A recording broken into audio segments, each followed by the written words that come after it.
আমি সময়ের অপেক্ষা করি, কোনো মানুষের না। কারণ সময় হলে মানুষ এমনিতেই পাশে থাকবে। কথাটা এ কারণেই বলছি, যখন একটা কাজ আপনি করবেন, লক্ষ্য করলে দেখবেন সেই কাজে বাধা দেওয়ার মানুষের কোনো অভাব হবে না। এবং সবথেকে বড় কথা হচ্ছে, যে কাজটি করতে আপনার কষ্ট হবে এবং সেই কাজ কিন্তু আপনার পরিবার করতে দিতে চাইবে না। কারণ আপনার পরিবার চাইবে না যে আমার সন্তান এই কষ্ট করে কাজগুলো করুক। তো সবথেকে বড় বাধা কিন্তু পরিবার হয়ে থাকে।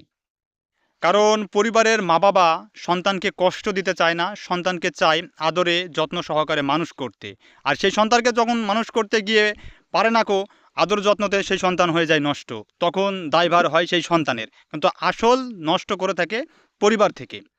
সন্তানকে যদি কষ্ট না করতে দেওয়া যায়, তাহলে সে জীবনে বড় কিছু সফলতা অর্জন করতে পারবে না। আর এই যে সময়ের যে কথাটা আমি বলছি, শুধু যদি আপনি ৩ বেলা খাবার খান আর যদি ঘুমিয়ে থাকেন, তাহলে তো সময় আপনাকে বলে দেবে না যে আপনার পরিবেশ পরিস্থিতি কতটা কঠিন হবে। সময়কে যদি আপনার নিয়ন্ত্রণে আনতে হয়, তাহলে আপনাকে পরিশ্রম করতে হবে।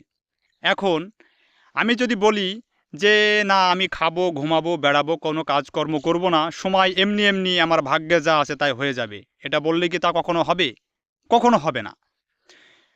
কারণ সময় এমন একটি বিষয়, মানুষ যার কাছে যেতে চায় না, সময় তার কাছে নিয়ে যাবে। ঘড়ির কাঁটা ঘুরতে ঘুরতে এমন এক পর্যায়ে দাঁড় করাবে যে সময় বলবে যে তোমাকে ওখানে যাওয়া লাগবে, তাছাড়া তোমার কোনো রাস্তা নেই। কারণ বাস্তব জীবনে আমি তা প্রমাণিত। এজন্যই আমি আমার নিজেকে এবং আপনাদেরকেও আমি আমার অভিজ্ঞতা থেকে বলতেছি যে আপনি সময়কে এমনভাবে ব্যবহার করুন যে মানুষের কাছে আপনাকে যাওয়ার কোনো প্রয়োজন নাই। আপনি সময় আপনাকে সেই মানুষগুলোকে আপনার পাশে নিয়ে আসবে, আপনার সামনে নিয়ে এসে দাঁড় করাবে এবং আপনার পিছনে নিয়ে এসে দাঁড় করাবে। কারণ যেমন সময়ের সাথে সাথে মানুষ পরিবর্তন হয়, ঠিক তেমনি আপনাকেও নিজেকেও পরিবর্তন করতে হবে সময়ের সাথে সাথে। পরিবারের আদরে সোহাগে থেকে সময়কে আপনি আপনার কন্ট্রোলে আনতে পারবেন না। আপনাকে যদি বড় কিছু করতে হয়, জীবনে ভালো কিছু অ্যাচিভ করতে হয়, তাহলে আপনাকে মানে বেলাগাম মানে শরীরের ঘাম, শরীরের রক্ত পানি করতে হবে। ইতিহাস তারাই বদলায় যারা শরীরের ঘাম দিয়ে পোশাক ভিজায় এবং মাটি পর্যন্ত ভিজিয়ে ফেলে। গোসল করলে এবং শরীর ভেজানোকে ইতিহাস বলে না।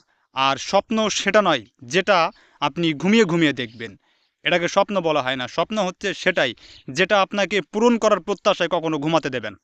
তাই সময়কে যদি আপনি আপনার কন্ট্রোলে আনতে চান এবং মানুষ যদি আপনার হেফাজতে আনতে চান, তাহলে আপনি মানুষ কখনো ধরে রাখতে পারবেন না। কারণ মানুষ সময়ের স্রোতের মতো পরিবর্তনশীল এবং রং বদলায় গিরগিটির মতো।